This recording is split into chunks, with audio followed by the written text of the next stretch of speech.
Good afternoon. I'm Bob Curry. You asked any of my teachers before the service, you could not put Art and Bob in the same sentence because it's an oxymoron. I'm a veteran of Vietnam and Laos. When I came back home, I wanted to put the war behind me. As most vets, you want to catch up, get back to school, go to work. You know, as a Vietnam vet, we had the advantage because nobody wanted to hear about it or assault you. So my life in a snapshot is a roller coaster, the highest of highs and the lowest of lows. Went to college, went to work for some great companies, IBM, Lotus, AT&T, raised two great daughters, had a great family, and somewhere in there my life was like a car where the pieces were falling off. Only it was happening so slowly I never saw it.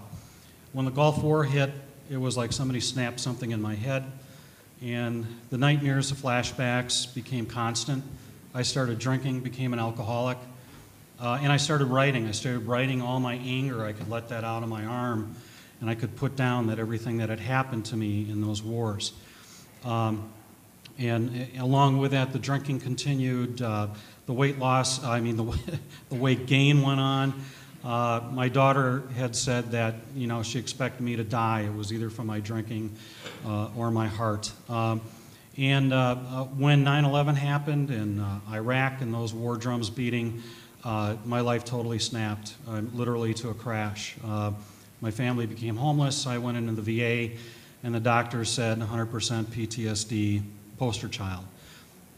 So it was during that time I had a Native American counselor who could put all these technical terms that the doctors throw in a very simplistic way. And he found out that I had been writing before very angrily about what had happened to me.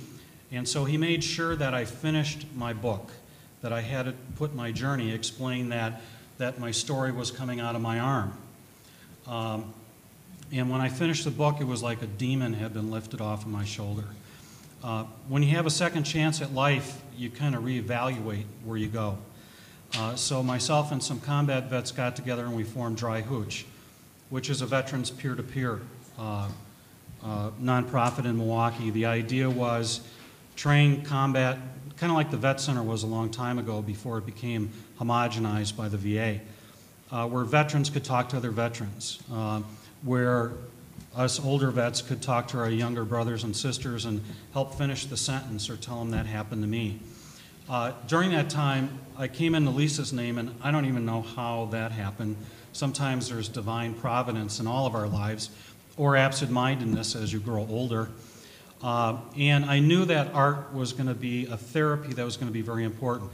So we came down here and we got engaged with the project. And they asked my art ability, and I had done some rug hooking in the psychiatric ward, and then Sue Ellen and Lisa tried to explain that rug hooking was not really art. So I worked with some actors, and they could tell my story that I could never tell to my wife because I was afraid that if I told her what I felt inside, I would start crying and I would never stop. So they could put that story out there, and she could listen and have a piece of what was in my soul. And since that time, we've stayed in touch, and now we're talking with some of our younger brothers and sisters here in Chicago about bringing the Dry Hooch here, but also bringing Lisa's program and making that a therapeutic part of where somebody can come in and have a cup of coffee and then find out that they can go upstairs and talk to another vet, and that maybe they find out that art is a way to deal with this besides pills. So that's my story. Oh, you want that?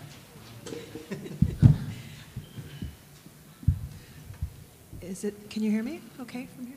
Okay. I can tell my story really quickly, but I wrote some things out because I have so much to say, and I thought if I start talking extemporaneously, I would never stop.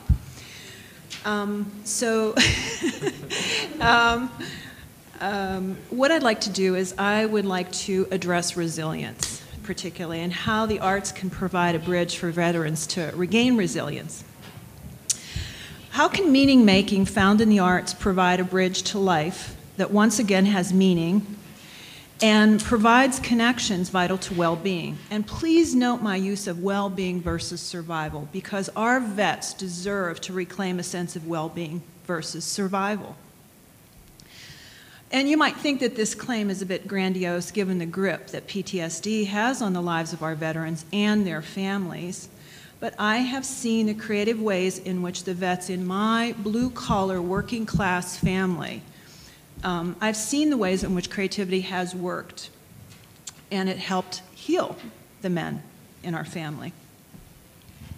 I'm convinced that creativity and creative expression are essential to creating a bridge out of the isolation that PTSD relies on in order to maintain its presence in the lives of our veterans.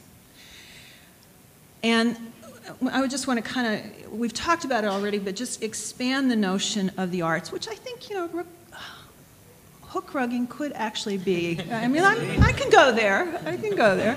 Food, too. Food is art. Okay, culinary arts.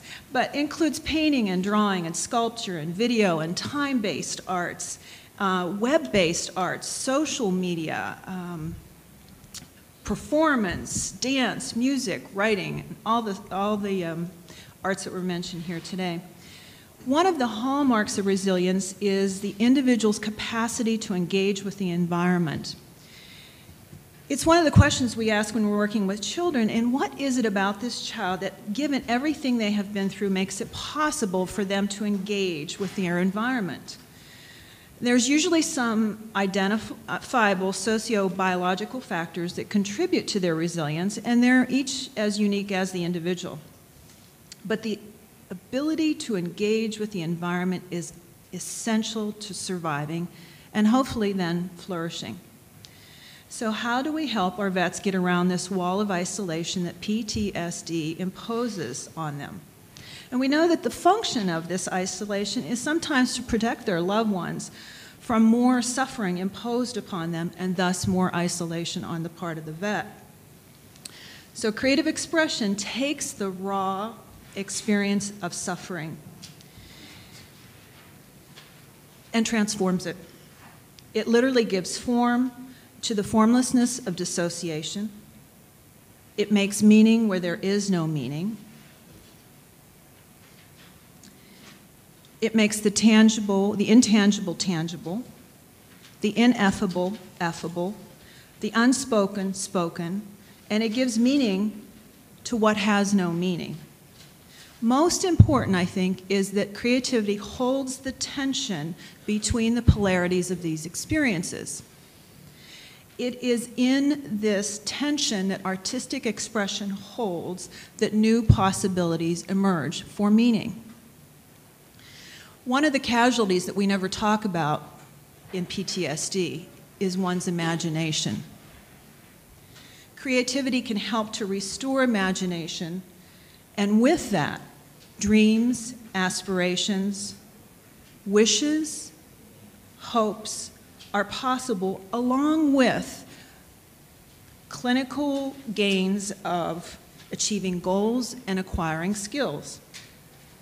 So you can see how the restoration of the imagination is so necessary to living a life beyond surviving, and one that holds a possibility of well-being.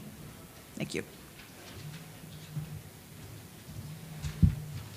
Thank you, everyone, for sharing all of your insight already. In fact, I have just witnessed some new stories from the panelists here, things that I didn't know, because it's an opportunity to share, and I want to thank you all. One of the things that was really wonderful about the project we did at NIU this weekend is, in the past, we've worked with many artists and veterans, but more artists than veterans. NIU, Jessa, am I right? Were there 2 actors in the entire show and everybody else was an actor veteran, or 2 actors? 2 actors.